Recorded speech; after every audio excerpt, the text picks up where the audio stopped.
All right, so I'm back from Mexico. Install, you like my tan? Yeah, I love it too. We're gonna install these. You know what these are.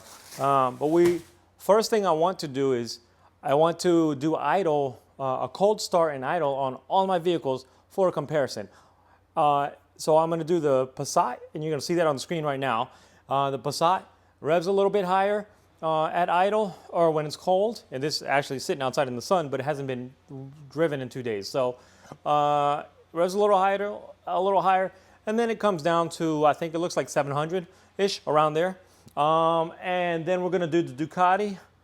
I think I actually did it the other way around, but I'm gonna flip the videos here. So we're gonna do the Ducati. Ducati does definitely revs at 2,000 RPM, and then it comes down. It's kind of surprising that it's a V4.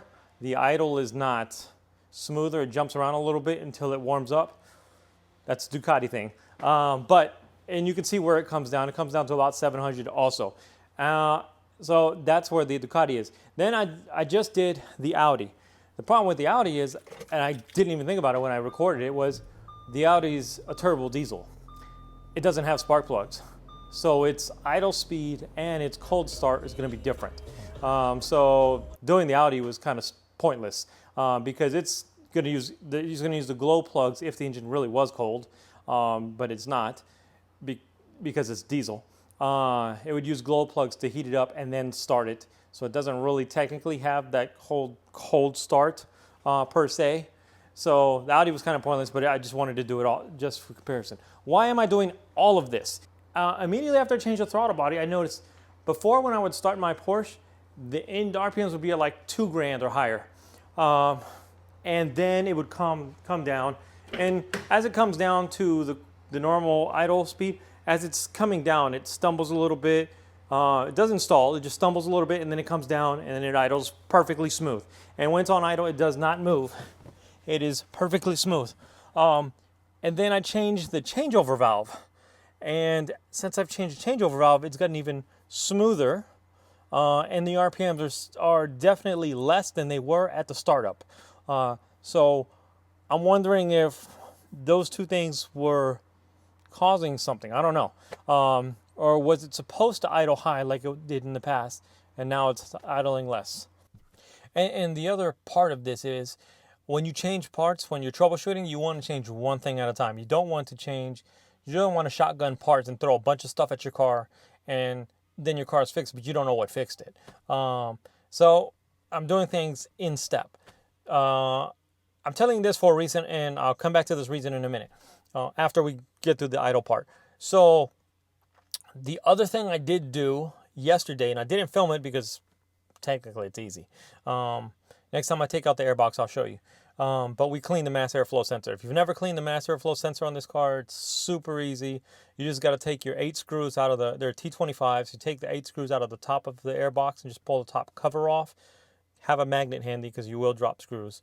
And pull the airbox off. Then there's 2 T25s holding the mass airflow sensor, and you pull it out. It only goes in one way. You can't install it wrong, so don't worry about reinstalling it the wrong way. And I used mass airflow sensor cleaner. Super easy. You spray it on the hot plate. You spray it on the lead. Don't touch anything. Just use the spray. And actually driving the car yesterday drove even better. Throttle response is very quick. Actually, since installing the new throttle body, I will say my throttle response is much, much faster, much snappier, which I like. I think the changeover valve made a very subtle difference. That changeover valve, and from what I read on the Porsche manual, that is only on the 3.8s. So if you have a 3.6, you don't have that changeover valve. I don't know why. I don't know if that's something you can delete. If there's a benefit to deleting it, I don't know. I'll find out and I'll let you know. But changing that changeover valve, the car seems to be a little bit happier. Don't know why. Don't know what that really does. At low RPM, high RPM, it's always been happy. It loves to run. It loves to go fast. It loves the high revs. So maybe the changeover valve is only for low RPM, low airflow. So that's been changed, and every little thing I've been doing is doing better. My fuel is down, getting close to E, and as I've gone through the fuel, the car has actually been driving better. So maybe I really did have just bad fuel. Don't know that yet. Still working on that. let's turn this on and look at the idle. And typically when I would start this in the past, you turn it on and the idle would be high, or when it's a cold start. It'd be somewhere between 1 to 2,000, somewhere in the middle, not at 2,000, but somewhere up there.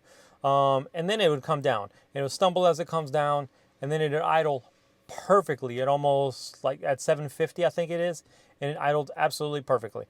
First start of the day has been off for 12 hours or so, maybe a little longer. Turn copyright music, turn that off.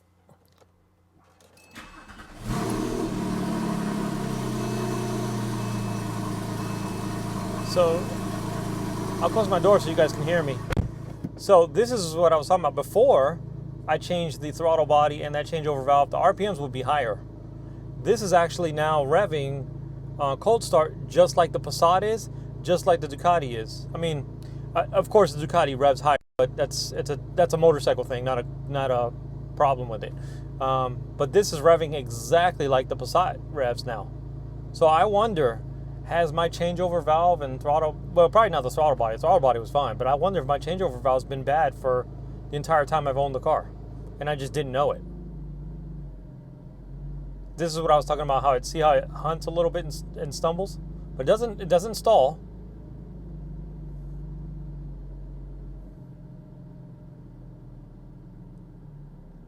And then it goes down and it finds its, that's the ECU adjusting it.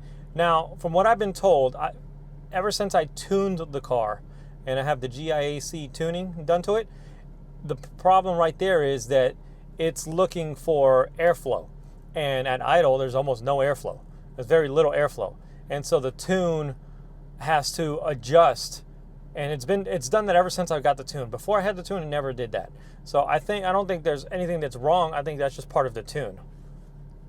And if I rev it, and it'll come right back down. Perfect smooth idle. See how snappy the throttle is now? It's very snappy, better than before. So that's the idle part of it. There's another noise I want you guys to hear. I hope you can hear it. I'm actually gonna take my mic off of me and put it on the floor by the car and see if you guys can hear this noise. I can hear it clearly, and it's with the transmission. Now, I know when I install the function first inserts, it's going to fix it, but I want you to hear the noise first. And I know that because I've already installed the function first inserts in the past, and it fixed it. But this is, right now the car, transmission mount wise, it is all OEM. I got a little bit of vibe because I'm still running the RSS mounts. I'm still waiting for the delivery of the function first motor mounts, the semi-solid from them. So that's the only extra vibe. And actually, right now it's not much. It's completely tolerable. As someone said in a comment somewhere, it puts a little fizz in your soda. Totally. So let me put the mic on the ground, closer to the center of the car, so you guys can hear the transmission sound. And what I'm going to do is, it makes the most noise. I'll go from neutral to drive. And when I go from neutral to drive, you hear this metallic clink. And tell me if you guys have that same sound. So here we go.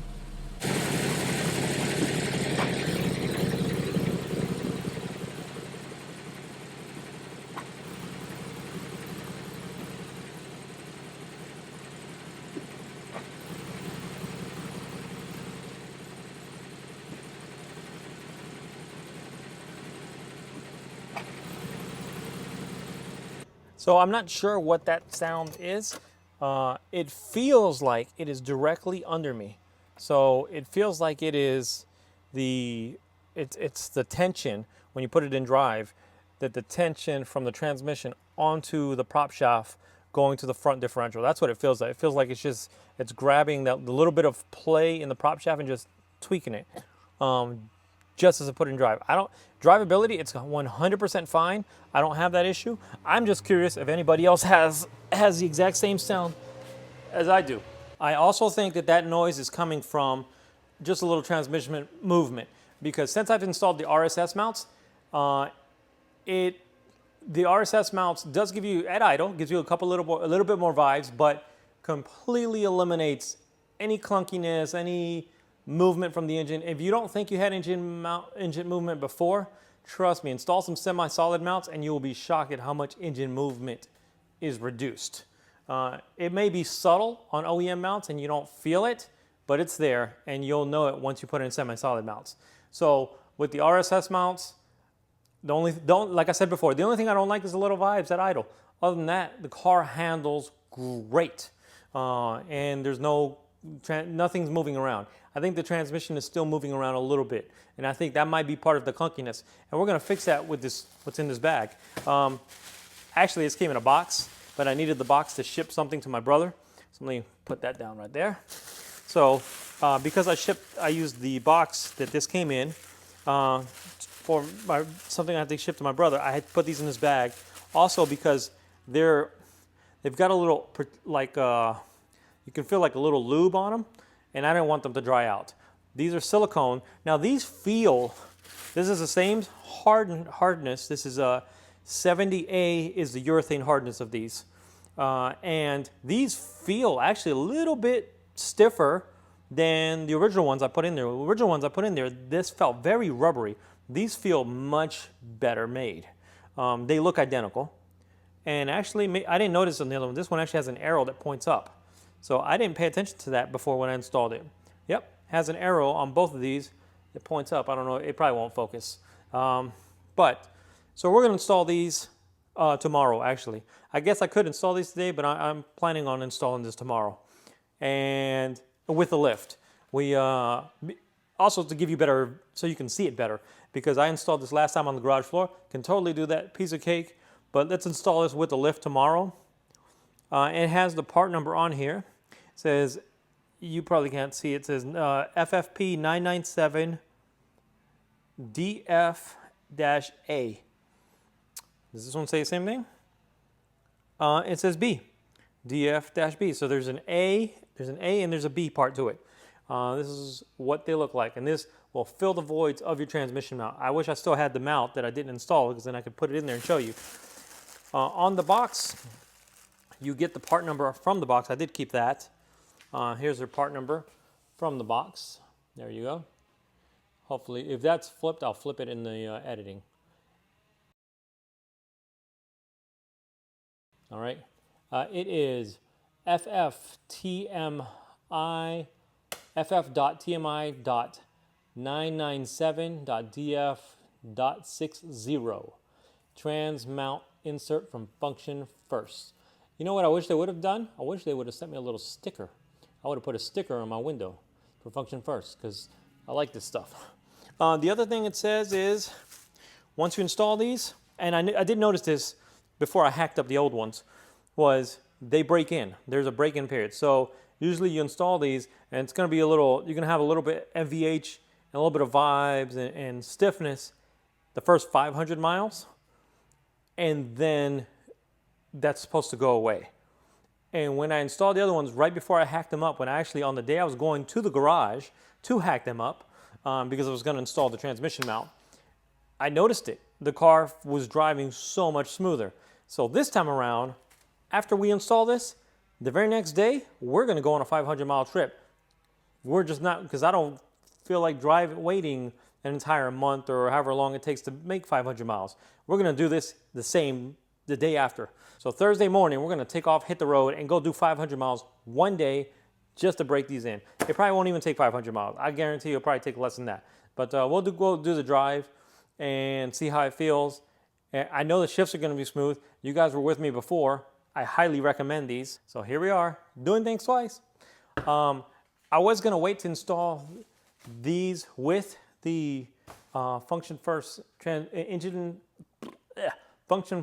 semi-solid engine mounts, but I don't, like I said at the beginning of the video, it's pointless to just throw a bunch of parts at your car and hope it fixes it, or you don't know what fixed it or what made the car better. Say not fixed, there's nothing broken. You don't know what improved your car if you just throw a bunch of stuff at it. So I want to install these first in combination with the RSS mount. So little by little, we're putting in parts little by little, step by step. We're going to put these in. I know what to expect because I've already done it in the past. Vibes at the beginning, 500 miles, it should smooth out, buttery smooth shifts, no transmission movement, Probably that clink we heard when I put it from neutral drive, that'll go away as well. And then after we do that, we're going to, if all that's good as expected, then we'll install the Function First motor mounts, which are supposed to give you the comfort of your OEM mounts and the stiffness of a semi-solid mount like the RSS without the extra NVH. That's the plan here. That's the theory. That's what we're going to test. And then we'll do a review of everything. For the next video, we're going to be installing this, which will be tomorrow. Install plus drive. Then the video after that will be the Function First motor mounts install. And then we'll do a video later on down the road with a review of everything. What do you think about that? All right, that's where we're at. I just want to catch you back up to date. We're back in the US, back to making videos and content for you guys. I got a meeting, so I got to run, and I'll catch you guys tomorrow.